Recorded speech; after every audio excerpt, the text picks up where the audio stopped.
looking at Everton and when you're looking at them under Dyche, I feel like it's important to compare. It's important to mention Lampard, and because you need to have that kind of juxtaposition of how they were under Lampard versus how they were under Dyche to really compare the change in tactics and to really understand the tactics that Dyche is trying to implement. Now, if you want obviously my full thoughts and you want my full analysis on Lampard's system, there is a clip on the YouTube channel, so go check that out. But basically, essentially, it was extremely boring. Like Everton didn't press. They were very, very, very slow in advancing the ball forward. They were kind of basically, we went through some stats and we went through some average positions, and essentially what Everton's game plan was under Lampard was pass, pass, pass, pass, pass, and then long ball into the channel, and hopefully something can happen after that. There was no real creativity to the game, and there was no real clear avenue for winning, because I say long ball into the half space. It was long ball to the half space, long ball to the striker, or kind of just trying to force something. There was no clear avenue and there was no sustainable way of playing football for Everton under Frank Lampard. They did float between a four, I think it was a 4-3-3 and a 3-5-2/3-4-3. Three at the back, five at the back system, very interchangeable. Neither system really worked. Neither system was able to get the best out of the players. So it will be interesting. It was interesting to see how they were able to transform under Sean Dyche. Now, obviously, Sean Dyche comes in, and we expect them to play. We expect them to play similar to how Burnley played, and that was like a 4-4-2/4-4-1-1. It wasn't that. They obviously lined up in their first game against Arsenal with a 4-5-1, or like a 4-5-1, especially out of possession. And the key aspect of this 4-5-1 was that midfield three, very aggressive, combative, industrious midfielders, but can also play football as well. Doucouré, Onana, and the third midfielder has escaped me, Idrissa Gana Gueye. So Gueye, Onana, and Doucouré, fantastic, and this is arguably their biggest strength, because all three midfielders are A, Premier League quality, B, very physical, and C, can all play a bit of football as well. They're not just brutes, they can play football. So being able to get the most out of them defensively and offensively is really important, and that's going to be probably the highlight of what I look at. When we touch on some average positions and some heat maps. But basically, out of possession in that 4-5-1, especially against Arsenal, but we saw it against Leeds as well, is that they were very, very sturdy and very compact. So that 4-5-1 with the wingers kind of shrunk to make a five-man kind of central midfield as well at times. It did also allow Gueye to drop slightly deeper to create like a 4-1-4-1.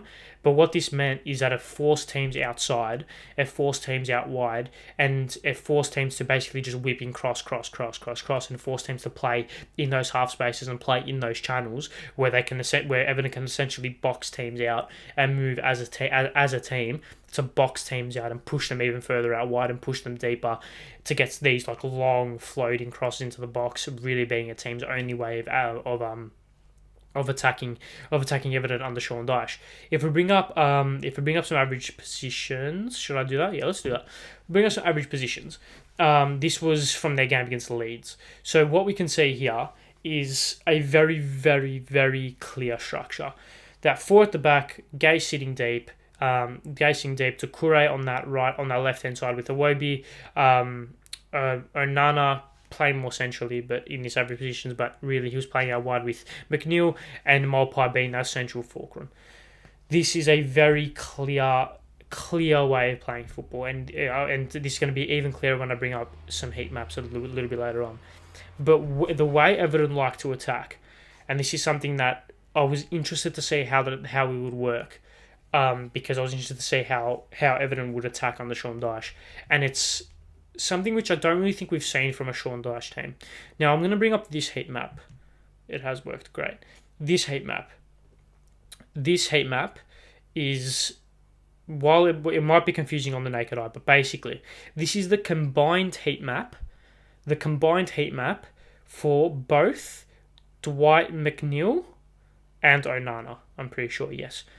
Yes, so this is the average heat map of McNeil and Onana. I'm correct in saying that.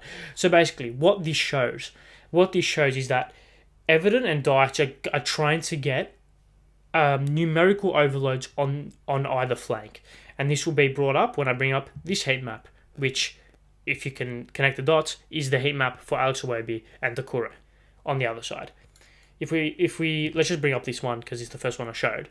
What this shows is that Everton are trying to get numerical overloads on either flank in order to kind of become aggressive and direct in their initial stage of build-up play, and then once they're able to control possession and once they're able to get into these advanced areas, then they are able to kind of work their way around it and work their way through opposition teams and stuff. If we bring up the average positions again, you can see the advanced positions of Onana and Doucouré. They support both wingers. And of course it allows for Coleman and Mikalenko to push up as well. The third goal, or the goal against Leeds, comes from the ball being pushed out wide and that underlapping run from Seamus Coleman attacking the channel. That is exactly how Everton want to attack. They want to get into the advanced positions, like we can see with both of these heat maps. They want to get into those advanced positions out wide before then bursting into the channel with either an underlapping run from one of the centre-backs or from the winger, or from an overlapping or underlapping run from the fullback. This is how they get into advanced positions. This is how they want to attack. Furthermore, when they have these numerical overloads on the right-hand side, let's just say, it does a couple of things. It creates confusion from the fullback because he doesn't really know who to go to and who to mark. It forces either a centre half or a central defensive midfielder, or potentially both, to push across. As I go in and out of focus, which is annoying. It allows them to push across. It forces them to push across and shift them out of position, which allows for whoever the striker is. Of course, it was Neil Mopai against Leeds. It allows him to kind of break into certain areas and occupy the spaces that are left because of the players being drawn out of position. And what it crucially means is that if the overloads are on the left-hand side, all the players on the right-hand side flood the box to get those crosses, to get those crossing opportunities, to get those people in the box that can then whip the balls in. Of course, Dwight McNeil is a fantastic set piece taker and can whip a ball in as well. Same with Alex Iwobi, and Onana and Doucouré are both two very physical players who can definitely be very combative in the box. When Dominic Calvert-Lewin is back, expect to see a lot more crosses from the Sean Dyche team and a lot more of a direct kind of long ball out wide, cold possession, cross into the box. We of course saw the goal that came in the Leeds game. Like I said, balls out wide, underlapping run. I mean, it helped that Leeds' goalkeeper was backing Leeds when Coleman took the shot, but still, a goal's a goal, right? And of course, the goal against Arsenal came from a corner, which you will expect a lot more for Everton this season. Everton are safe. It's not a. If I can get my words out, that'd be great. It's not a question in my mind now whether or not Everton will stay up. Everton will stay up pretty comfortably. This Sean Dyche team will comfortably stay up, and it won't. We're going to be looking at this in a month's time, and they're going to be 13th, and they're going to be just sitting comfortable in that like a lower mid-table area. They're just so you can already tell 3 games in, well drilled, well structured, disciplined, know exactly what they need to do with the ball, know exactly what to do without the ball, and he's the perfect man to get them out of this rut. Whether or not he's the perfect man to take them forward, I don't know, but Everton will not go down. Not a chance in hell they're going to go down. In my opinion, it's pretty safe for Everton at this stage, and what we saw with Sean Dyche in these first 3 games is something that, if I can get my words out, is something that we're going to see a lot more of when he gets the players that he wants, and when he gets a lot of players back from fitness, and once his side is drilled into the Sean Dyche way of playing football. I don't think they completely are drilled in that system just yet, which obviously means that there are a little bit of how do I describe it? Fallible, like they are fallible at times, especially with the ball, because it's a slightly unorthodox way of playing. Because it's not direct to the striker, it's direct out wide, and you're using your wide players to kind of play direct football. It's kind of weird, but it works. It has worked, and it's going to keep working, in my opinion. If you look at their fixtures, probably should have brought this up before I started speaking about them, but it won't take me too long. If we bring up their fixtures, they've got Villa at home, which they should win. Arsenal away, which is going to be tough. Then they've got Forest, Brentford, Chelsea, Tottenham, United. There's some tough games. But they finished the season with Brighton, City, Wolves, and Bournemouth. They should be fine at this stage. They do have a relatively tough draw. They do still have to verse Arsenal, Chelsea, Tottenham, United, Fulham, who are doing pretty well. Brighton, and Newcastle and City.